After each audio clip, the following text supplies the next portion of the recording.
Have you ever wondered if animals have personalities just like we do? Have you ever wondered if animals have a purpose just like we do?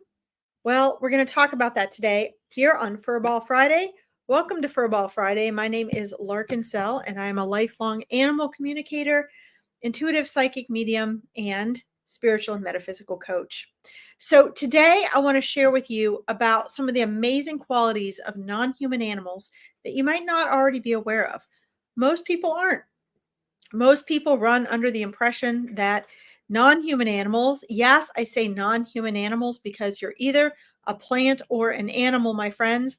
And so if you're not a plant, you're an animal. So when we're talking about non human animals, that's what most people call animals, right? Our furry friends, our pets, our family members, feather, furry, scaly. Well, not only do our non human animals have life purposes, and they come with a life purpose, but they also have their own unique personalities. Most people don't recognize this because most of our animals' lives, hi Katie, welcome. Most of our animals' lives, yeah, well, people think that's funny, but actually non-human animals is that's their actual term. That's really actually what they are, because we've been taught through religion that humans are not animals, but we are. And it's because the term animal has been used as a derogatory and demeaning term for basically the Christian church religion to separate us from nature. Because if you separate humans from nature, we lose touch with our intuition. We lose touch with how connected we are. We actually lose touch with our personal power. It's actually been one of the many ways of reducing the power of the general public in society for thousands of years. So, yes, I say non human animals to bring that to people's attention. But one of the reasons we don't recognize that they have personalities of their own is we don't give them a chance, and we're just simply not observant enough.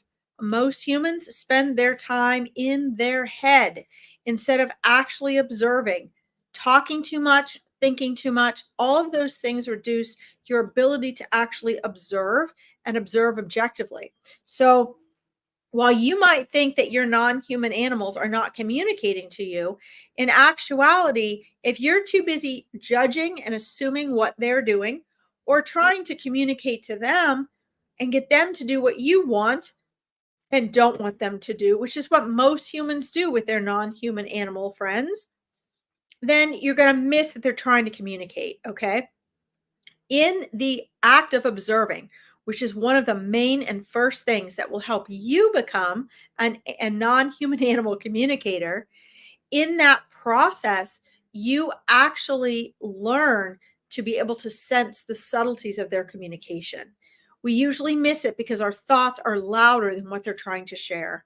So, how do non human animals communicate with us if they don't have our language? Well, that's exactly it. They just don't have our language.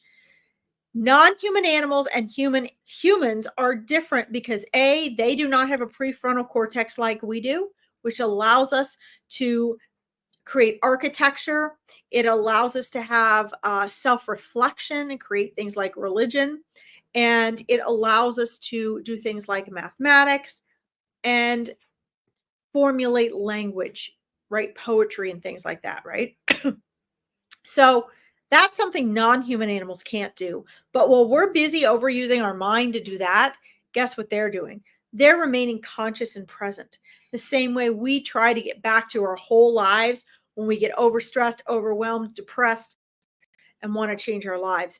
Non-human animals remain there. They remain there in consciousness, right? So this is really important because if you actually want to learn to communicate with animals, you first have to learn to observe them. This is super important. When you begin observing, you sort of quiet your mind and you stop the judgment. Think about it. Even if you're an animal lover, Katie, if you're someone that really loves your pets, you think of them as family, you probably still have a subconscious. That means that 95% of your mind back here you're not aware of. You're probably still projecting onto your non-human animals. You're probably still saying, well, oh, look at what my cat's doing. She's mad, or she's angry, or I don't know why he's barking, but he needs to just shut up. Humans make this mistake all the time. We're like, we're the boss, we're in charge, you have to do what I say, and I'm blowing you off. This is really sad to see because, if you've got a dog that is barking, barking, barking, barking, barking, they're trying to tell you something. Now, maybe what they're trying to tell you is the neighbor's dog is walking by out front and they're upset about it or they want you to know. But my question to you is, do you acknowledge what your non-human animals are doing and saying? Do you acknowledge that they're trying to communicate with you and at least respond to that even if you don't know what it is? Or do you make a judgment, find it annoying, and then try to put them back in the box of what you want them to be? But here's my point. As long as you're trying to control them, you're making judgments, you're displacing onto them, and you want it to be a one-way street or you're telling them what to do, you're not going to be an animal communicator because you have to be willing to be on the receiving end as well. This is so important. Let's see. Katie says, thanks. Think of you often with the cats and kittens. That's great. Well, get talking to them, Katie, and ask their angels, ask their guides to help you take care of them, get them taken care of, and get them to a new home. I know here in Ohio, we have places where we can take them for free. And if they're kittens, they'll even often take them and find homes for them. But there's ways to do that so you're not always stressed and worried. You can at least take them for free and get them fixed. They'll clip their ear, but at least then it helps kind of slow down the process of having all these wild cats. Let's see. Katie says, maybe at times, but a lot. I ask vocally and I'm worried when we feed off that, yet the body language and all occurring. Okay.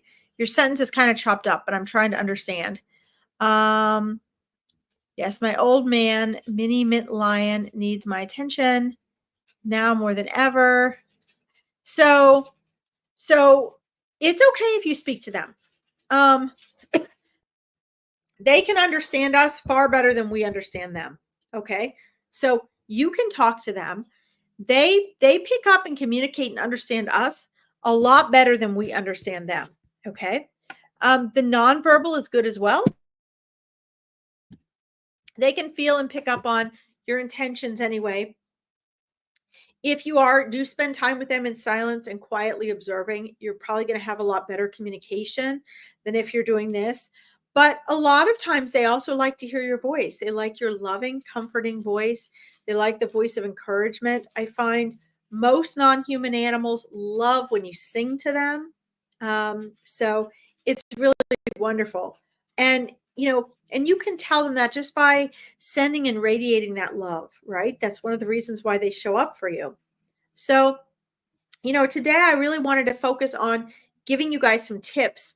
The place to start with animal communication is to stop overthinking, to stop assuming, to stop making judgments about them, and to stop trying to control and boss animals around.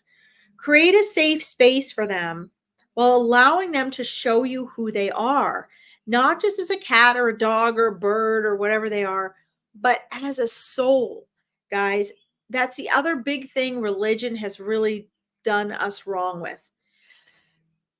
Ancient people used to know that animals had souls. They knew it. You can see it all over the paintings and the carvings, all over Egypt, all over the world. And so, it's important that we recognize that just like plants, they're sentient beings. Just like trees, they're sentient beings. That means they're conscious. They don't have to have a brain and a mind like you. They're just different. But the soul comes from the same source essence. The soul is conscious. It came with a purpose. It came full of love. It is conscious and aware of what's going on. It is constantly trying to communicate with you. All right. So think about how patient non-human animals must be in order to be patient with all of our judgment, all of our bossing around, all of our having to be in control, all of our reacting to their behavior we don't like. Think about that. The amount of control that they're lacking in their lives because of how controlling we try to be. Imagine being in their shoes, okay? They're sentient beings that deserve your equal respect. We're not here to control and be their boss. We are here to be their guardians, okay? And they're here to support us with that as well.